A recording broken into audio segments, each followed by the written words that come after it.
La mandragore au lecteur table des gravures exemplaires imprimés pour le dépôt légal Jean Lorrain La mandragore 33 illustrations de Marcel Pille gravées par Deloche, Florian, Les Deux Froment et Julien Tiner Paris Édouard Pelletan, éditeur 125, boulevard Saint-Germain, 125 MDCCC XX. Quand on sut que la reine avait accouché d'une grenouille, ce fut une consternation à la cour, les dames du palais en demeurèrent muettes et l'on ne s'aborda plus dans les hauts vestibules qu'avec des bouches cousues et des regards navrés qui en disaient long. Le maître Mire, qui avait procédé à cette belle opération, ne put prendre sur lui d'emporter la nouvelle au roi. Il gagna prestement la campagne par une poterne des communs et ne reparut plus. Quant à la reine, à la vue du monstrion issu de ses entrailles, elle était tombée en syncope. Quand elle en sortit, ce fut pour voir le roi à son chevet, le sourcil froncé et plus effrayant dans son silence qu'au beau milieu de la mêlée quand il écrasait, en tête de ses troupes, les mécréants enturbanés d'Égypte et de Syrie, tout pillards, paillards et païens. Son aspect était si terrible que la pauvre reine faillit s'évanouir encore, mais elle commanda à ses sens, vu qu'il y allait de son salut. Vous avez fait là un beau coup, madame, dit-il en la regardant jusqu'au fond de l'âme, c'est la première fois qu'on voit des grenouilles dans ma lignée, il faut que vous soyez ensorcelée, à moins que vous n'ayez dormi d'un sommeil bien profond au bord de quelque étang. En ce cas, il y va de la question pour tous les gardes du château chargés de veiller sur votre personne, et aussi pour quelques autres points. Et il la tenailla, cette fois, d'un regard si cruel que la pauvre reine défaillit tout à trac au milieu de son sang. Ce que voyant, il sortit à pas lents de la chambre royale, trouvant qu'il en avait assez dit. 5 ans auparavant, la reine lui avait donné un beau petit prince, séduisant comme père et mère, car la reine Godelive était une des plus merveilleuses créatures de ce temps et ils formaient, à eux deux, le plus beau couple royal des monarchies régnantes. Aussi cette grenouille à gros ventre et à cuisses grêles, survenant tout à coup au milieu de la famille, jetait-elle un grand froid dans l'âme du roi Lutran, et bien heureuse dut s'estimer la reine d'avoir donné 5 ans auparavant naissance à un si adorable dauphin. Ce fils, dont le roi raffolait, était d'ailleurs vicieux comme un cheval borgne, il faisait l'effroi de ses gouvernantes dont il engluait les cheveux avec de la poix, à moins qu'il ne clouât sournoisement l'ourlet de leur robe au plancher. Il n'aimait que plaies et bosses, et son plus grand plaisir était de croussafailler des chauves-souris vivantes au vantaux des portes ou bien encore d'asseoir de pauvres petits singes occupés sur les fourneaux brûlants des cuisines. Cet enfant promettait déjà d'être un grand brûleur d'hérétiques plus tard. En faveur de ce charmant dauphin, le roi voulut bien pardonner à la reine, mais il ordonna la mort immédiate de l'affreux monstrion. Quand la reine reprit ses esprits, ce fut pour apprendre l'horrible sentence. Elle l'accueillit d'un œil sec et sans trop de regret, car elle était orgueilleuse de la beauté des siens et de la sienne plus encore, et sa vanité ulcérée ne pouvait se consoler d'avoir donné le jour à un monstre. Elle s'endormit donc vers le couvre-feu assez paisiblement, quand, au milieu de la nuit, elle fut réveillée par de légers vagissements. Un enfant pleurait dans la pièce voisine et une voix de vieille femme chantonnait une chanson de nourrice. La reine sentit un vague pressentiment l'étreindre au cœur. Quoiqu'encore bien faible, elle trouva la force de se traîner hors de son lit dans la haute pièce, entre ces femmes endormies, et de pousser la porte. Au beau milieu d'une chambre très éclairée, la plus vieille des sages-femmes qui l'avaient assistée, se tenait assise auprès d'un berceau, tandis qu'aux murailles, des servantes sommeillaient accroupies. Dans le berceau, sous un béguin de soie blanche fleurdelisée de perles destinées à l'héritier royal, dormait, les yeux grands ouverts, des yeux énormes et somnambules, la grenouille hallucinée. Ses 2 petites pattes palmées tenaient sur sa poitrine un rameau de buis vert. La vieille sage-femme le balançait doucement du pied et chevrotait sur un air très ancien ces mystérieuses paroles: les tiens te dédaignant et tu meurs d'amour, tes grands yeux qui saignent, riront-ils un jour. Chacun te croit laide, ma douce beauté, fait adorable un peu de bonté. Ton œil rond qui pleure les remplit d'effroi, la vie est un leurre et le cœur a froid. Les tiens te dédaignant et tu meurs d'amour, tes grands yeux qui saignent, riront-ils un jour? Et la grenouille avait ses prunelles d'or vernies de larmes. La reine, qui la savait morte, poussa un grand cri et tomba raide. Quand ces femmes accourues la rappelèrent à la vie, l'équivoque vision avait disparu, il n'y avait dans la pièce à côté ni berceau ni grenouille, les ordres du roi avaient été exécutés à la lettre, on avait écrasé la tête du monstre entre deux pierres et on avait jeté sa flasque dépouille dans les fossés du château. La reine ne se remit jamais de ses couches, elle demeura désormais étendue dans le clair-obscur de sa chambre, en proie à une étrange langueur. Il y eut désormais comme une invisible présence auprès d'elle, elle ne pouvait plus rester seule, il fallait toujours dans sa chambre des cirés allumés et des suivantes en éveil, elle se relayait d'heure en heure, terrifiée et muette, lentement envoûtée par l'obsédant effarement de la reine, et tout le château était hanté de frôlements funèbres et d'innommables rampements, un vent de folie y soufflait, quelque chose d'affreux y rôdait né de l'angoisse hallucinée de Godelieve.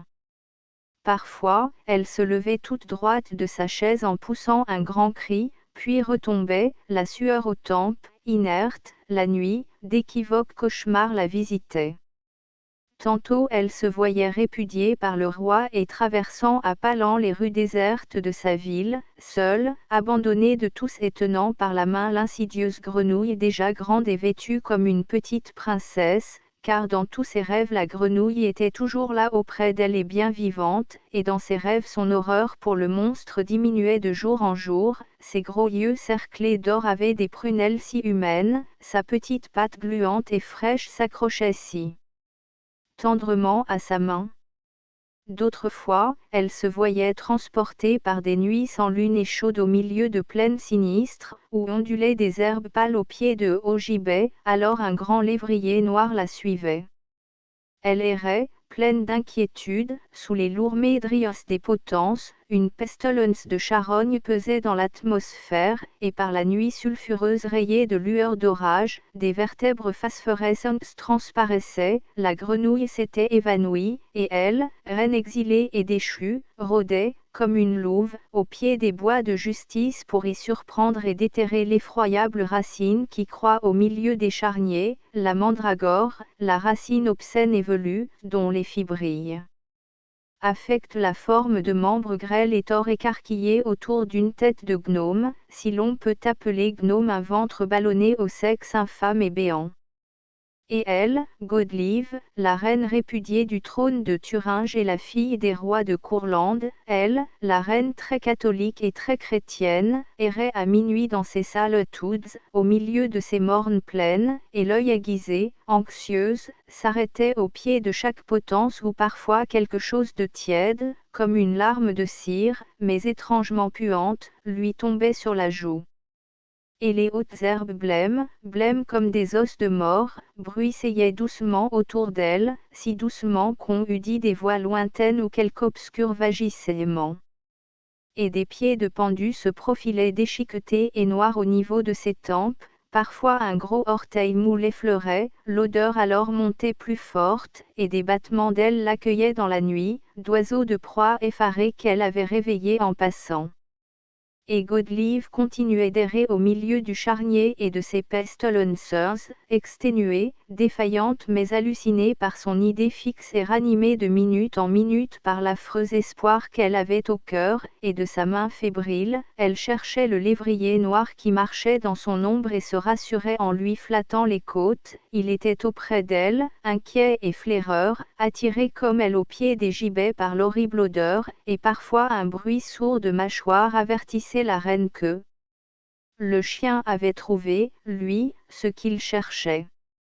Et elle, qui n'avait pas trouvé, poursuivait sa ronde d'agonie sous la fétide rosée dégoûtant des potences, au milieu des herbes chuchoteuses, comme des plaintes d'enfants.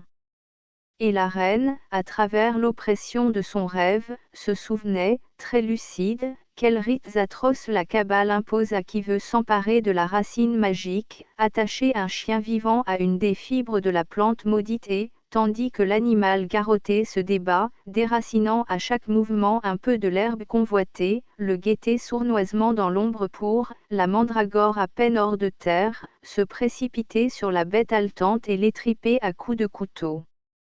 La vie de l'animal égorgé passe alors dans la racine hideuse et l'anime du souffle nécessaire aux promptes et sûres incantations.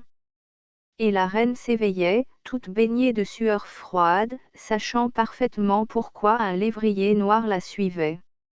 Maintenant d'ailleurs, elle s'entourait de mages et de nécromants, un invincible attrait la poussait vers les sciences occultes, on eût dit qu'elle voulait se délivrer d'un charme, qu'elle avait hâte de rompre le cercle étouffant d'un sort. Mais, loin de la guérir, toutes ces consultations ténébreuses exaspéraient son mal, sa curiosité de savoir s'aiguisait fiévreuse et morbide, et rien ne la satisfaisait plus, le mauvais, maintenant qu'elle s'était à demi donnée à lui, se refusait à son désir, et la grenouille l'obsédait toujours. Un autre cauchemar la tourmentait aussi, il lui semblait qu'elle vivait, retirée depuis des années déjà, au milieu des bois, au fond d'un mélancolique manoir, le peuple et le roi l'avaient oubliée et, dans sa solitude fleurie d'aubépines en avril et de neige l'hiver, elle menait une existence effacée et quasi heureuse en compagnie de la grenouille attentionnée et tendre comme la plus douce des filles. Elle avait fini par se faire à sa repoussante laideur. Dans sa haute chambre toute tendue de vieilles tapisseries et quelque peu obscure, elle vivait là, sans se plaindre, avec le monstre au regard presque humain, toujours coquettement couronné de marguerites des prés et dont la petite patte visqueuse avait pris à la longue des douceurs infinies. Sa honte d'avoir pu engendrer une si monstrueuse créature avec les années s'était atténuée et, les jours de soleil, il lui arrivait d'aller se promener avec la pauvre bête dans les prairies et d'y prendre parfois plaisir. Au cours d'une de ces radieuses promenades, comme elle s'était engagée dans un bois tout neigeux de pommiers et d'amandiers en fleurs, en débusquant dans une clairière, elles tombèrent toutes les deux sur un cortège de femmes nobles et de paysannes se rendant toutes en habits de fête à la chapelle d'un monastère voisin. C'étaient toutes d'heureuses mères ou de fortunés aïeuls conduisant leur progéniture à la bénédiction du Seigneur, car toutes tenaient par la main quelques jolis enfants aux longs cheveux couronnés de roses, quelques-unes avaient même, pendus après leurs robes, 3 ou 4 marmots, filles ou garçons au teint d'aurore, aux yeux rieurs. À la vue de ces femmes, le cœur de la reine se fendit, mais moins de douleur que de honte, elle rougit de tout son être de la piteuse grenouille enguirlandée qui sautelait sur ses pas, brusquement elle l'attira contre elle et la couvrit de son manteau, son instinct la dérobait au regard. Une soudaine détresse l'avertit en même temps d'un immense malheur, moitié par honte, moitié par épouvante, elle tint quand même le manteau refermé sur elle. Quand le cortège eut passé, la grenouille n'y était plus, mais une large tache de sang en souillait la doublure, son incurable orgueil avait tué sa fille une seconde fois. Et ce cauchemar attristait d'autant plus sa vie qu'il se mêlait maintenant et bien étrangement à la réalité. Elle avait quitté la cour et, quasi répudiée par le roi, à la fin alarmée d'une reine aux grossesses bestiales et plus préoccupée de magie que de messe, elle avait dû céder la place à une maîtresse moins périlleuse et plus jeune, et, à demi condamnée par l'opinion du peuple et celle du clergé, elle vivait désormais dans un petit fief royal situé à la frontière. Elle y vieillit solitaire, visitée de loin en loin par son fils, le joli enfant aux yeux déjà cruels, devenu maintenant jeune homme. Il vivait mal avec son père, conspirait sourdement et venait une ou deux fois l'an passer 24 heures près de la reine exilée, moins par respect filial que pour irriter la mauvaise humeur du roi. Ces rares entrevues entre le prince Roderick et la reine Godelieve avaient le dos d'exaspérer jusqu'à la malrage le vieux roi Louis XXX. La reine d'ailleurs s'était désaccoutumée de faire bon accueil à un fils dont chaque visite avait été suivie du départ d'une de ses suivantes, car ce prince Roderick était aussi débauché que féroce, il aimait le mal pour le mal, se plaisant à la souffrance des corps comme à la douleur des âmes, il aimait surtout corrompre, et, servi par la merveilleuse beauté qu'il tenait de sa mère, il s'attaquait lâchement, sûr qu'il était de vaincre, à toutes les candeurs et toutes les pudeurs qu'il rencontrait sur son chemin. À la cour, c'étaient les dames du palais; à la ville, les filles de bourgeois; aux champs, les gardeuses d'oies et les lavandières; chez sa mère c'étaient les suivantes. La reine Godelive avait vu s'en aller une à une les quelques filles nobles demeurées fidèles à son malheur. Grâce à ce fils elle en était réduite à se faire servir par des filles de bûcherons qu'elle décrassait tant bien que mal, quitte à les mettre sous clé et à verrouiller le gynécée quand le prince Roderick était signalé par le guetteur. Le 1000 ans passé, la pauvre reine délivrait ses colombes et reprenait ses aiguilles et son rouet au milieu de ces femmes un peu désappointées. Et c'était là sa vie, entre des manantes à l'imagination courte, à la conversation absente, plus ou moins adroitement affublée de la défroque de la maison royale, et de brusques irruptions de ce fils rare comme beaux jours et malfaisant comme grêle, dont chaque visite emplissait d'une bourrasque de menaces et de cris les vastes corridors, comme feutrés de silence, de ce château d'oubli. Et la solitude de la pauvre reine était grande. Dans les premiers temps de son séjour, elle avait bien tenté de se distraire en s'adonnant à des pratiques magiques, mais privée du secours de ses astrologues ordinaires, belle et bien traquée et proscrite par un royal édit, elle avait tâtonné dans la ténèbre et abouti, comme résultat, à une personnelle expérience qui l'en avait guérie à tout jamais. Un soir de juin, une pauvresse équivoque s'était présentée à la poterne du château et là, d'un air mystérieux, les yeux flambants sous sa capuche, avait remis pour la reine un sac de grosses toiles bizarrement scellées.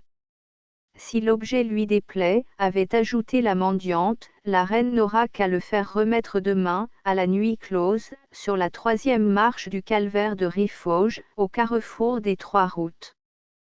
S'il lui plaît au contraire et qu'elle le garde, c'est 300 écus d'or qu'il faudra mettre à la même place, à la même heure demain, mais en tout cas, objet ou argent dans ce même sac scellé, le trésor se défend lui-même. Point.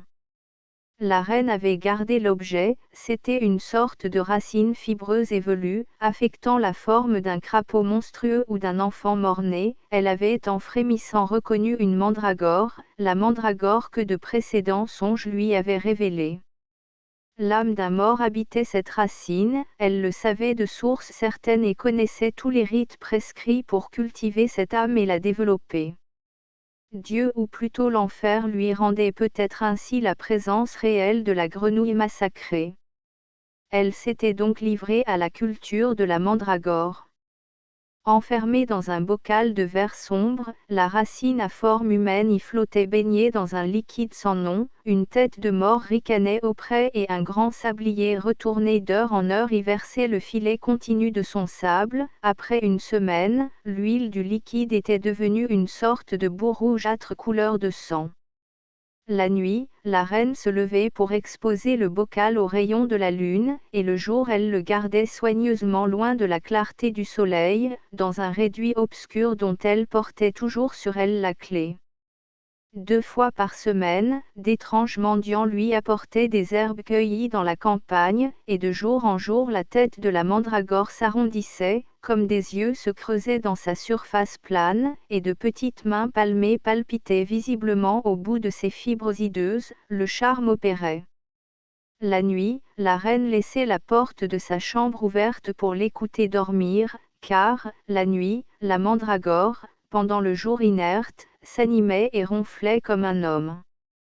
Ce fut durant une de ces nuits que la reine se débattit sous le plus effroyable cauchemar. Elle rêva qu'une grenouille invraisemblable, énorme, presque humaine de taille, se tenait accroupie sur sa poitrine et l'étouffait lentement de son poids. Elle sentait ses palmes glacées posées sur ses épaules et le froid de son ventre visqueux adhérant au sien.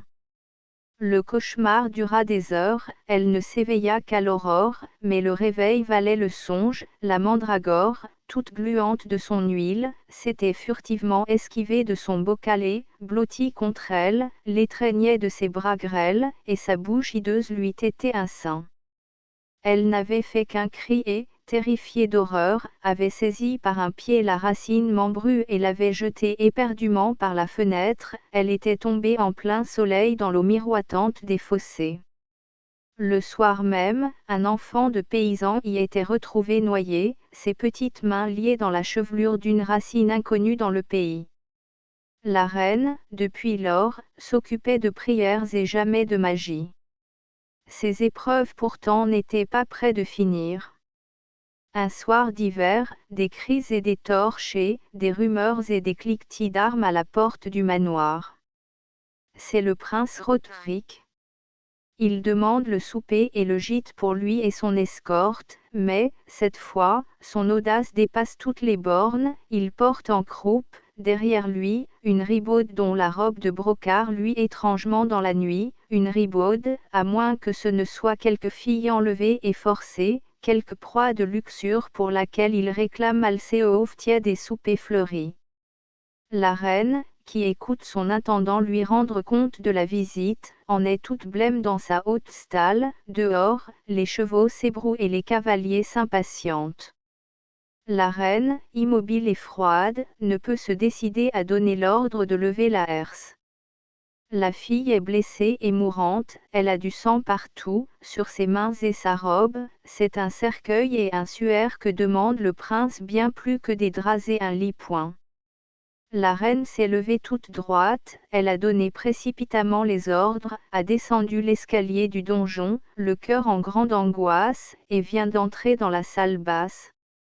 Le prince Roderick qui est déjà, ses gens casqués, masqués et gantés de fer sont rangés le long de la muraille. Le prince s'incline légèrement devant sa mère et, lui montrant un amas d'étoffe jeté en travers de la table, « Je l'ai trouvée, dit-il, crucifiée à un arbre, elle est en danger de mort, veuillez la secourir. » Sur la table de chêne gît étendue la plus délicieuse créature, une blanche et grande jeune fille à l'épaisse crinière éparse, d'un noir d'encre, ses bras, sa gorge et ses jambes sont nus, le brocart de sa robe d'un vert glauque miroite et lui à la lueur des torches.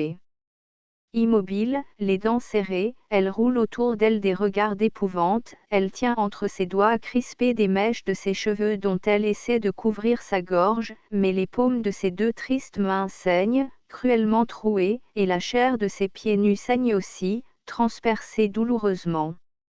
Toute la nuit, la reine la passa auprès de l'inconnu.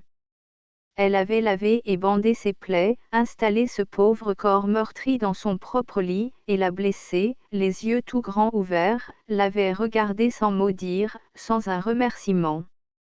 Toute la nuit, la crucifiée de la forêt la passa dans une attitude inquiétante et bizarre, repliée sur elle-même, moins étendue qu'accroupie au milieu des courtines, et pas une plainte, pas un sanglot ne s'exhalait de cette face tragique, et la reine finissait par avoir peur de cette muette dont les prunelles cerclées d'or se dilataient énormes, invraisemblablement lumineuses dans la chambre à peine éclairée. Au-dessous, la promenade incessante du prince remplissait la nuit d'un bruit montant. 2 pas. Des images affreuses se dressaient devant Godelieve du fond de la tapisserie, c'étaient les personnages mêmes de haute lice, damoiseaux corsetés de cuirasses et dames en hénin, mais déformés et ramenés tous à des types de batraciens, et la reine se sentait sombrer dans la folie, rouler dans le vertige. Vers les 4 heures du matin, pourtant, elle s'endormit. Quand elle se réveilla, il faisait grand jour, les rayons d'un rose soleil d'hiver, incendiant le vitrail, baignaient d'une clarté d'ambre le grand lit à colonnes où reposait l'inconnu, mais à la place même où une femme avait souffert toute la nuit s'étalait une grenouille énorme, une grenouille presque humaine et d'autant plus monstrueuse, et cette grenouille était la jeune fille, car elle avait ses 4 pattes délicatement bandées de linge et, sous les paupières membraneuses de la bête, la reine reconnaissait les paupières cerclées d'or qui 2 heures avant la terrorisaient, prunelles maintenant singulièrement attendries. Elle reconnaissait enfin la grenouille de ses rêves, celle qui l'obsédait et qu'elle regrettait à travers tout le long cauchemar de sa vie. Au même instant, le prince heurtait à la porte et demandait à être introduit. La grenouille ensanglantée attachait sur la reine deux grands yeux suppliants, un tremblement d'effroi la secouait toute, et la reine, à travers la porte, ayant fait réponse au prince d'aller l'attendre en bas dans la salle d'armes, Roderick y descendit en grommelant.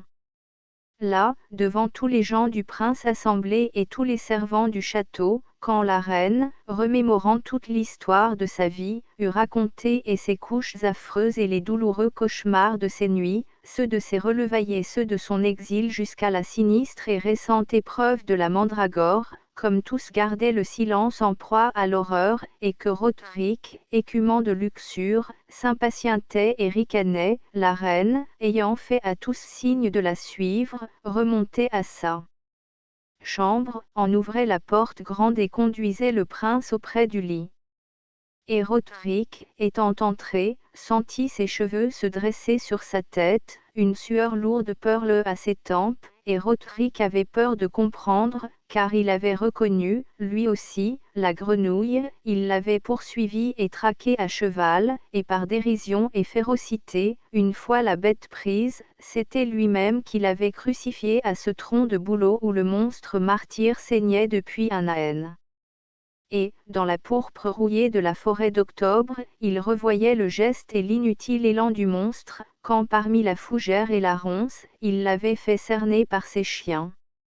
Les rabatteurs avertis avaient pu, cette fois, entraîner la bête loin des étangs et, forcée par la meute, la grenouille saignante tentait vainement de grimper à un tronc d'arbre, quand, pareil à une trombe, Roderick avait débouché dans la clairière, à la tête des siens. Son alezan s'était arrêté net, et les bassets et les danois eux-mêmes n'osaient approcher, les babines retroussées sur les crocs, flaireurs et hésitant à mordre, la bête fluide et verte leur répugnait. Alors Roderick l'avait fait saisir par ses hommes, étalés, pantelantes, le long du bouleau et, tandis que les piqueurs donnaient du corps, il l'avait cloué lui-même à l'arbre avec 4 flèches de son carquois affichées dans l'écorce, le sang et les larmes. Et c'était cette bête ensorcelée qu'il poursuivait aujourd'hui de son désir infâme, c'était cette princesse de marécage que convoitait sa luxure, il était de race maudite comme elle sûrement envoûtée par un horrible charme, puisqu'ils étaient tous deux sortis des mêmes entrailles, issus du même sang. Enveloppant alors du même regard haineux la grenouille et sa mère, il tirait son épée et, avec un rire sauvage, la lançait à travers la haute pièce sur le monstre saignant. La reine, avec un grand cri, s'était jetée au-devant du lit. L'épée traversait la chambre comme une lueur et allait s'engouffrer dans la haute verrière qui volait en éclats, mais, en passant, le glaive avait touché la reine à l'épaule, et Godelieve s'affaissait au pied du lit royal, sa robe teinte de sang. Tous les assistants, éperdus d'horreur, avaient fui, le prince, un moment demeuré seul devant ses 2 corps pantelants, poussait tout à coup un grand cri et, tournoyant sur lui-même, allait buter du front contre la muraille, tâtonnait effaré, trouvait enfin la porte, il avait disparu. Le château était maintenant désert, une panique l'avait vidé, et sous le cintre des poternes et sous la voûte des porches, laissés béants sur la campagne, la neige, qui depuis le matin floconnait, muette et lente, s'amoncelait aux rinceaux des colonnettes de pierre, aux figures en relief des chapiteaux de piliers, dans la haute chambre déjà crépusculaire les 2 corps gisaient à l'abandon, mais tous les 2 vivaient. Par le vitrail éventré, la neige du dehors pénétrait dans la pièce, veloutant d'un duvet les courtines de soie toutes brillantes d'éclats de verre, et sous la fraîcheur de la neige la reine évanouie se ranimait peu à peu. Une petite main glacée serrait convulsivement la sienne et, dans la chambre obscure, où de l'ombre se tassait, la reine sentait peu à peu tiédir entre ses doigts crispés la petite main froide qui les serrait, la reine sentait pénétrer en elle une exquise douceur, mais elle gardait ses yeux clos et demeurait nonchalamment affaissée, et à cause de sa blessure, dont elle craignait de réveiller la souffrance, et à cause de cette petite main à l'humaine chaleur.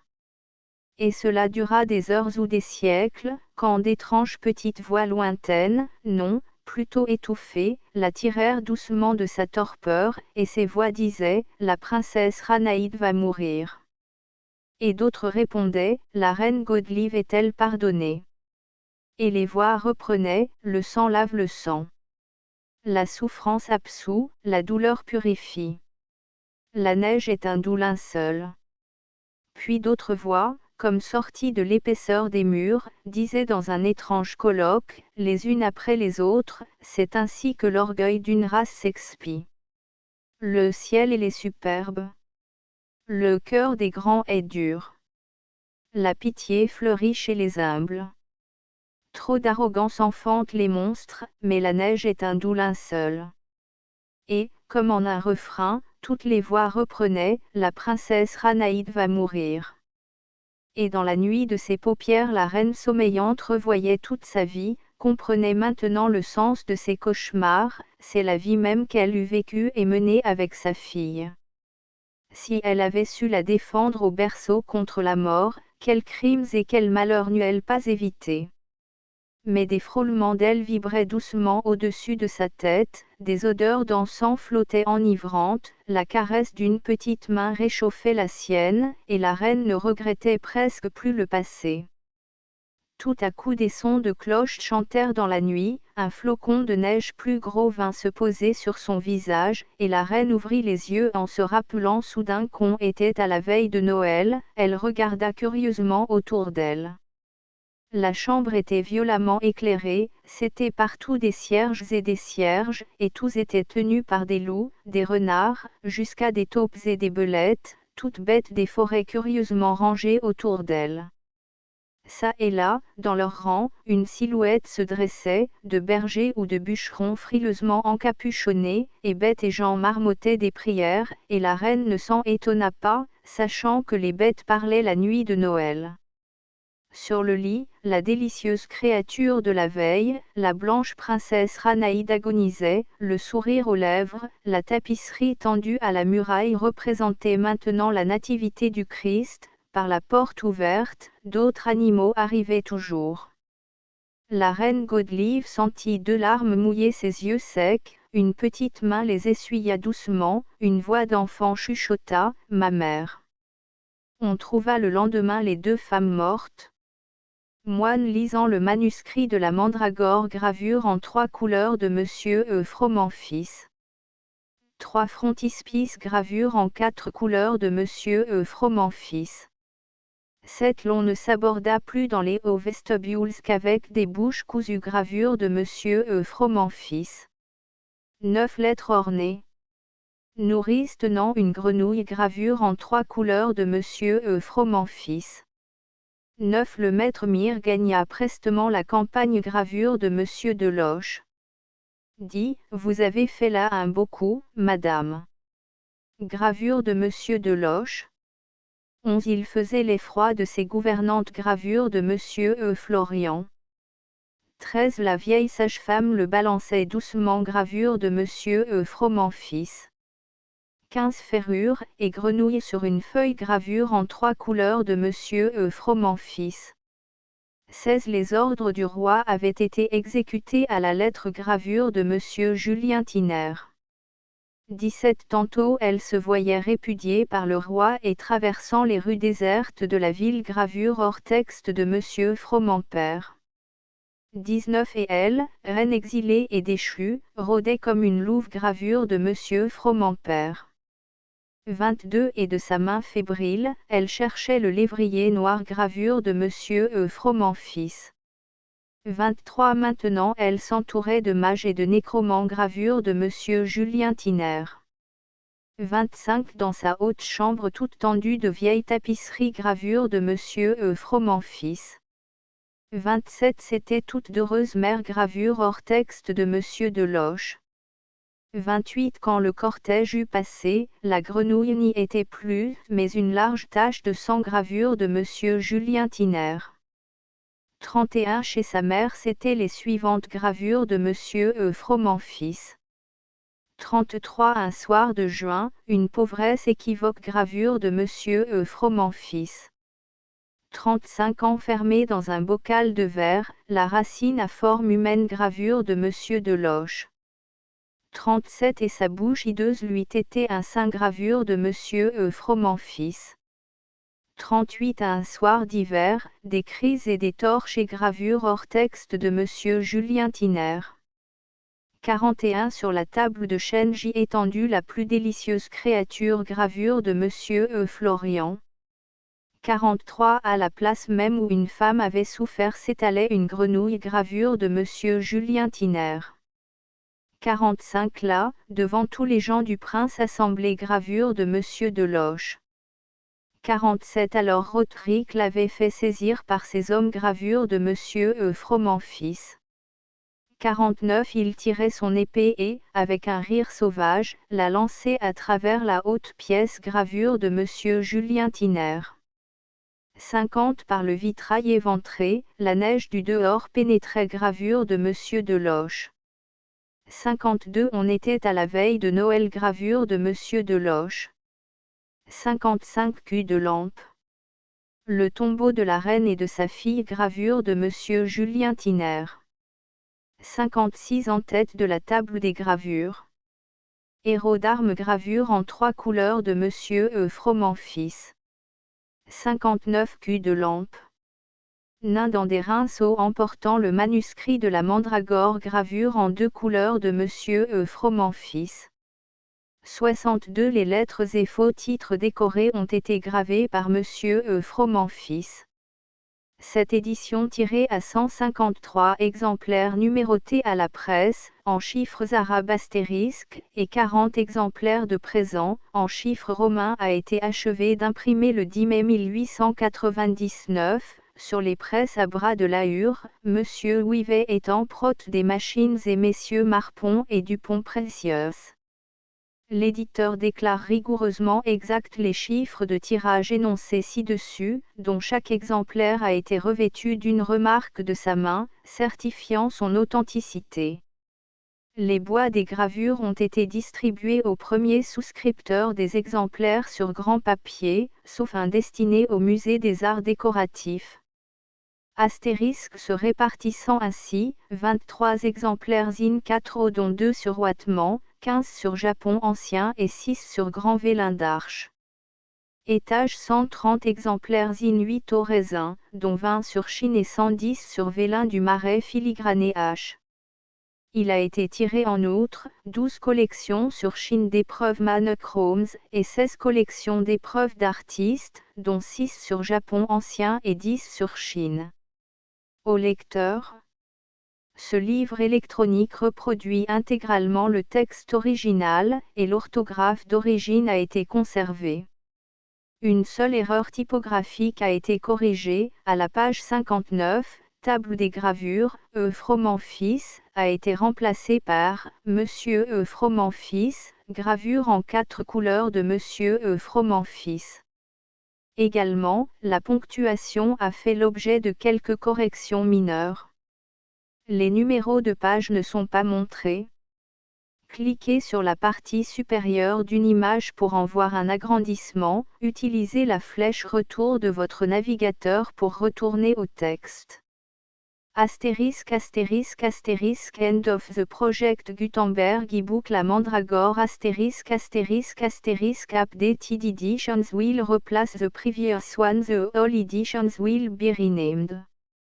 Creating the works from print editions not protected by US copyright law means that no one owns the United States copyright in these works, so the Foundation, and you, can copy and distribute it in the United States without permission and without paying copyright royalty. Special rule, set forth in the general terms of use part of this license, apply to copying and distributing Project Gutenberg symbol marque commerciale electronic works to protect the Project Gutenberg symbol marque commerciale concept and trademark. Project Gutenberg is a registered trademark, and may not be used if you charge for an ebook, except by following the terms of the trademark license, including paying royalty for use of the Project Gutenberg trademark. If you do not charge anything for copy of this ebook, complying with the trademark license is very easy. you may use this ebook for nearly any purpose such as creation of derivative works, report, performance and research. Project Gutenberg ebooks may be modified and printed and given away. You may do practically anything in the United States with ebooks not protected by US copyright law. Redistribution is subject to the trademark license, especially commercial redistribution.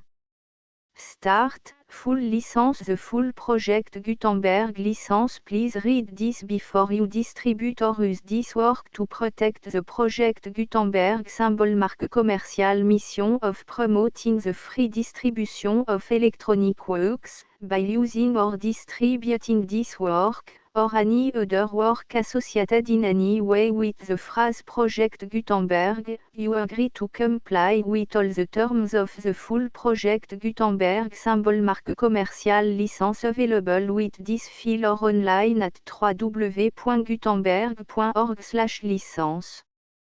Section 1.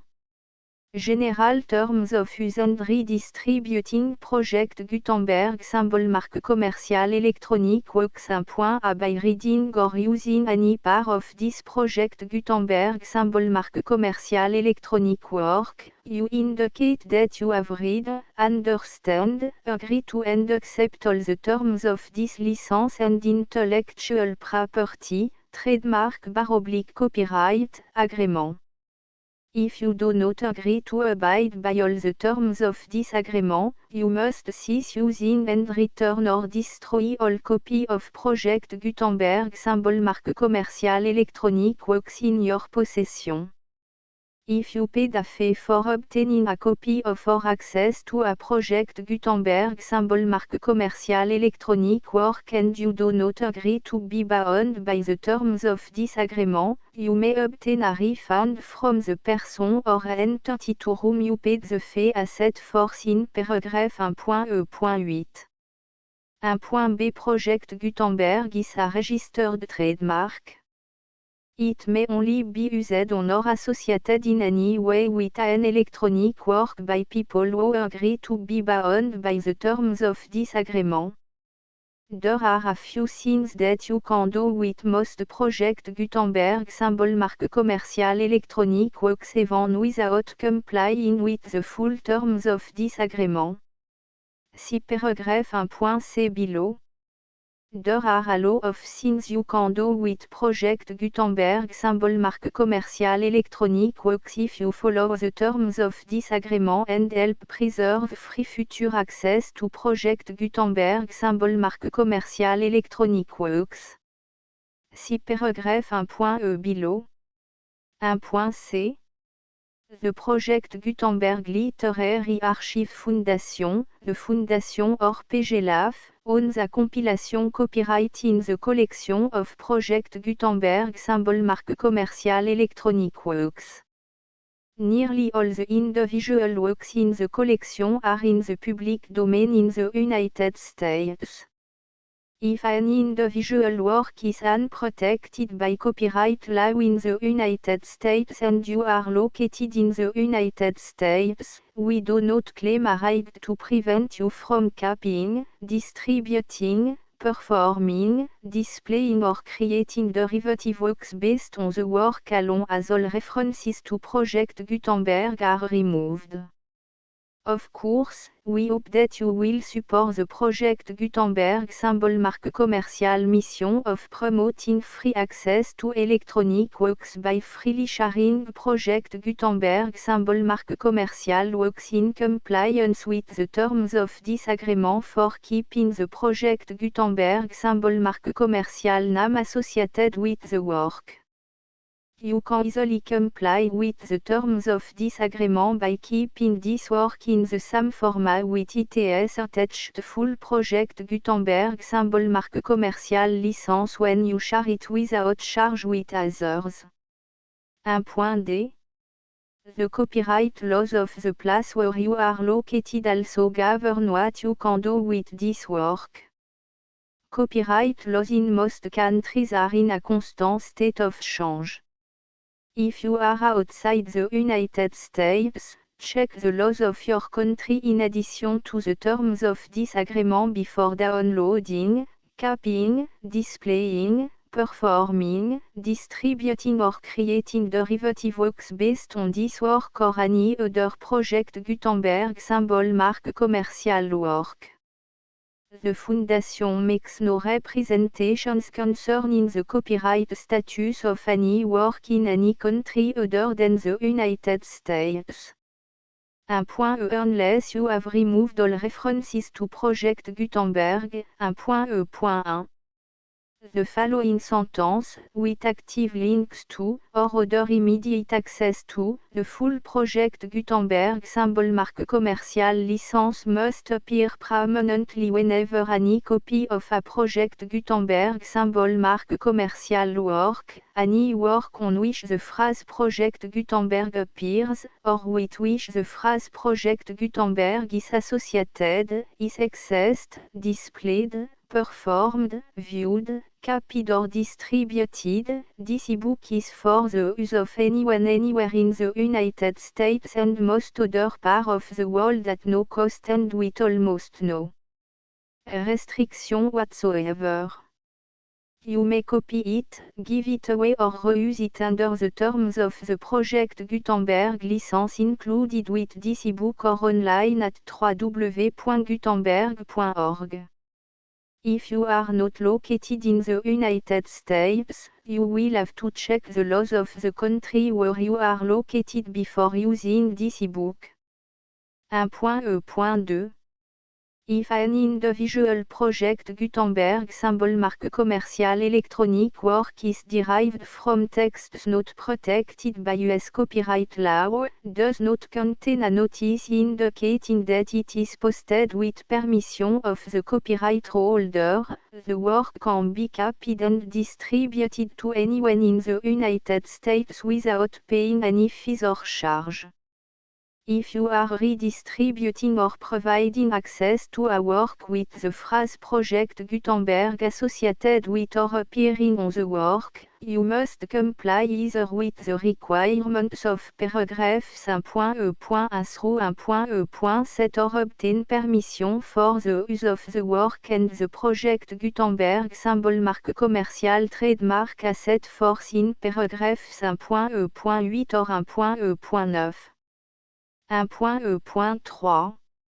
If an individual Project Gutenberg symbol marque commercial electronic work is posted with the permission of the copyright holder, your use and distribution must comply with both paragraphs 1.e.1 through 1.e.7 and any additional terms imposed by the copyright holder.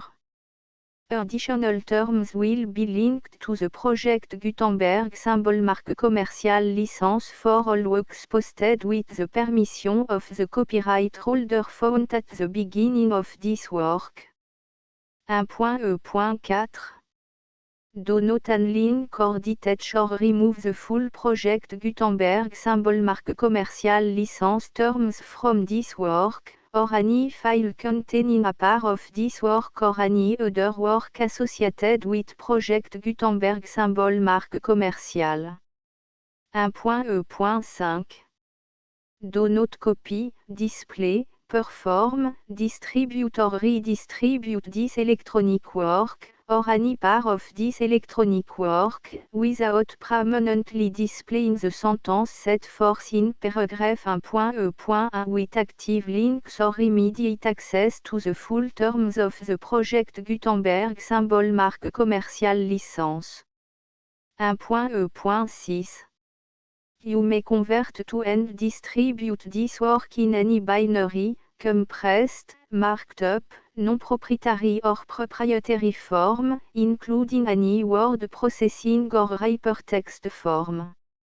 However, if you provide access to or distribute copy of a Project Gutenberg symbol marque commercial work in a format other than plain vanilla ASCII or other format used in the official version posted on the official Project Gutenberg symbol marque commercial website, www.gutenberg.org, you must, at no additional cost, fee or expense to the user, provide a copy, a means of exporting a copy, or a means of obtaining a copy upon request, of the work in its original plain vanilla ASCII or other form. Any alternate format must include the full Project Gutenberg symbol marque commerciale licence as specified in paragraph 1.e.1. 1.e.7.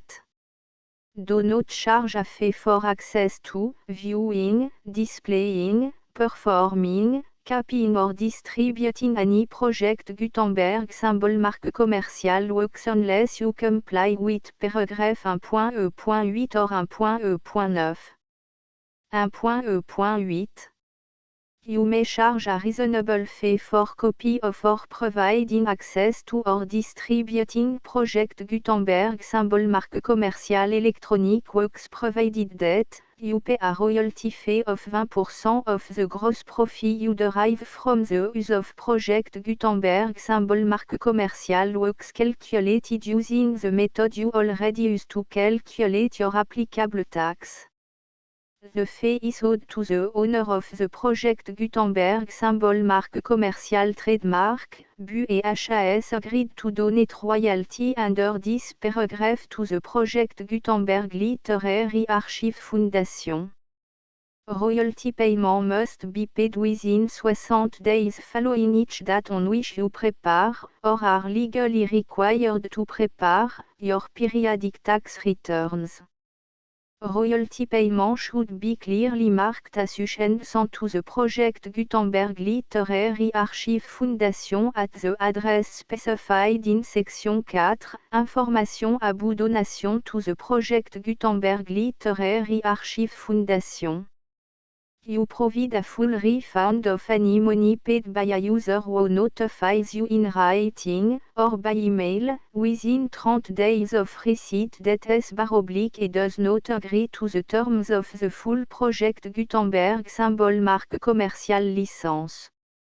You must require such a user to return or destroy all copy of the works possessed in a physical medium and discontinue all use of and all access to other copy of Project Gutenberg symbol marque commerciale works. You provide, in accordance with paragraph 1.f.3, a full refund of any money paid for a work or a replacement copy, if a defect in the electronic work is discovered and reported to you within 90 days of receipt of the work. You comply with all other terms of this agreement for free distribution of Project Gutenberg symbol marque commerciale works. 1.e.9.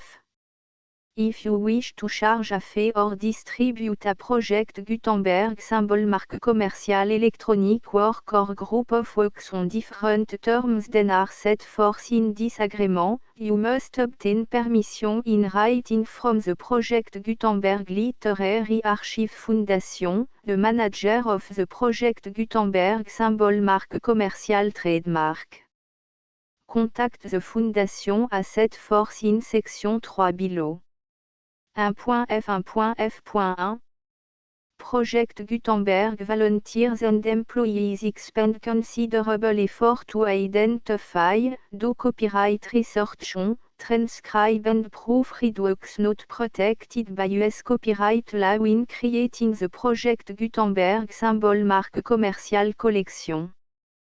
Despite these efforts, Project Gutenberg symbol marque commerciale electronic works, and the medium on which they may be stored, may contain defects such as, but not limited to, incomplete, inaccurate or corrupt data, transcription errors, a copyright or other intellectual property infringement, a defective or damaged disk or other medium, a computer virus, or computer code that damage or cannot be read by your equipment. 1.f.2 Limited warranty. disclaimer of damage, except for the right of replacement or refund described in paragraph 1.f.3, the project Gutenberg Literary Archive Foundation, the owner of the project Gutenberg symbol mark commercial trademark, and any other party distributing a project Gutenberg symbol mark commercial electronic work under this agreement, disclaim all liability to you for damages, costs and expenses, including legal fees. You agree that you have no remedy for negligence, strict liability, breach of warranty or breach of contract except those provided in paragraph 1.f.3. You agree that the Foundation, the trademark owner, and any distributor under this agreement will not be liable to you for actual, direct, indirect, consequential, punitive or incidental damages even if you give notice of the possibility of such damage. 1.f.3 Limited right of replacement or refund, if you discover a defect in this electronic work within 90 days of receiving it, you can receive a refund of the money, if any, you paid for it by sending a return explanation to the person you received the work from. If you received the work on a physical medium, you must return the medium with your return explanation. The person or entity that provided you with the defective work may elect to provide a replacement copy in lieu of a refund.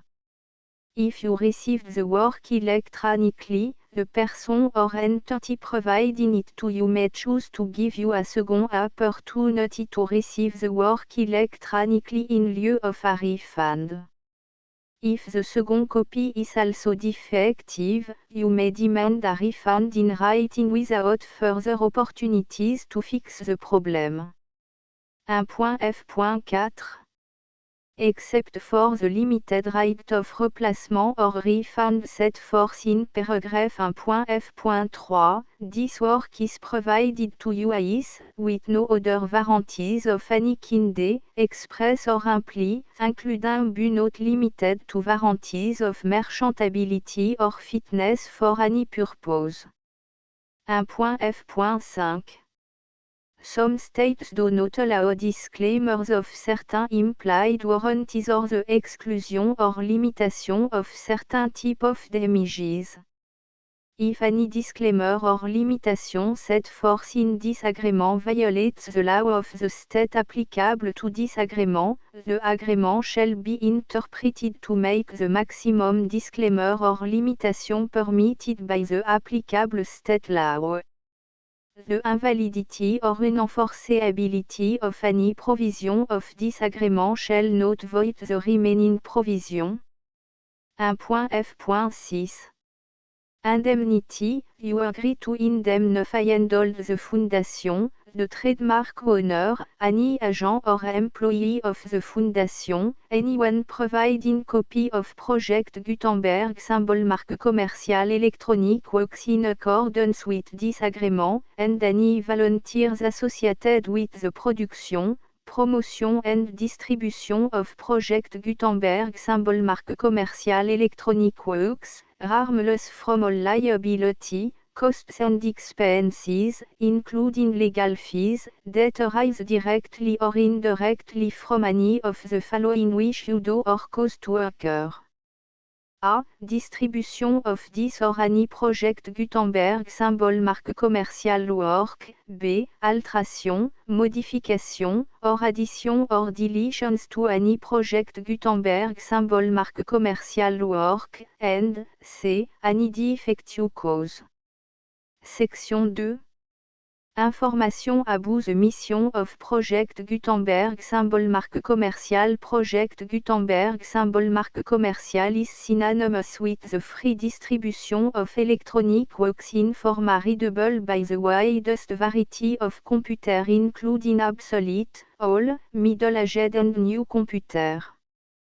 It exists because of the effort of hundreds of volunteers and donations from people in all walks of life. Volunteers and financial support to provide volunteers with the assistance they need are critical to reaching Project Gutenberg symbol marque commercial S goals and ensuring that the Project Gutenberg symbol marque commercial collection will remain freely available for generations to come. In 2001, the Project Gutenberg Literary Archive Foundation was created to provide a secure and permanent future for Project Gutenberg symbol marque commercial and future generations. To learn more about the Project Gutenberg Literary Archive Foundation and how your efforts and donations can help, see section 3 and 4 and the Foundation information page at www.gutenberg.org. Section 3.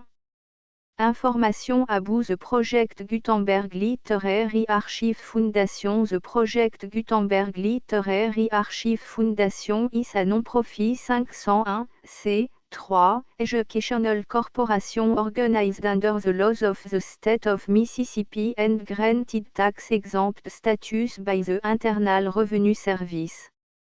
The Fondation SEIN or Federal Tax Identification Number is 64 à 6 221 541. Contribution to the Project Gutenberg Literary Archive Foundation are tax deductible to the full extent permitted by U.S. federal laws and your state's laws. The Foundation's business office is located at 809 North 1500 West, Salt Lake City, U84 116, 801, 596 à 1887. Email contact links and up-to-date contact information can be found at the Foundation's website and official page at www.gutenberg.org/contact section 4. Information about donation to the Project Gutenberg Literary Archive Foundation. Project Gutenberg symbol marque commercial depends upon and cannot survive without widespread public support and donation to carry out its mission of increasing the number of public domain and licensed works that can be freely distributed in machine-readable form accessible by the widest array of equipment including outdated equipment. Many small donations, $1 to $5,000, are particularly important to maintaining tax-exempt status with the IRS. The Foundation is committed to complying with the laws regulating charities and charitable donations in all 50 states of the United States.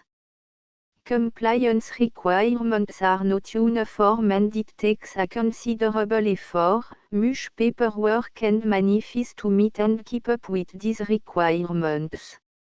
We do not solicit donations in locations where we have not received written confirmation of compliance. To send donation or determine the status of compliance for any particular state, visit www.gutenberg.org/donate. While we cannot and do not solicit contribution from states where we have not met the solicitation requirements, we know of no prohibition against accepting unsolicited donation from donors in such states who approach us with offers to donate. International donations are gratefully accepted, but we cannot make any statements concerning tax treatment of donations received from outside the United States. US laws alone swam for small staff.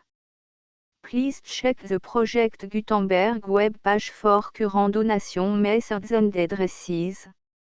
Donations are accepted in a number of other ways including checks, online payments and credit card donations. To donate, please visit www.gutenberg.org/donate. Section 5. Générale information about Project Gutenberg symbol marque commercial electronic works. Professor Michael S. R. was the originator of the Project Gutenberg symbol marque commercial concept of a library of electronic works that could be freely shared with anyone.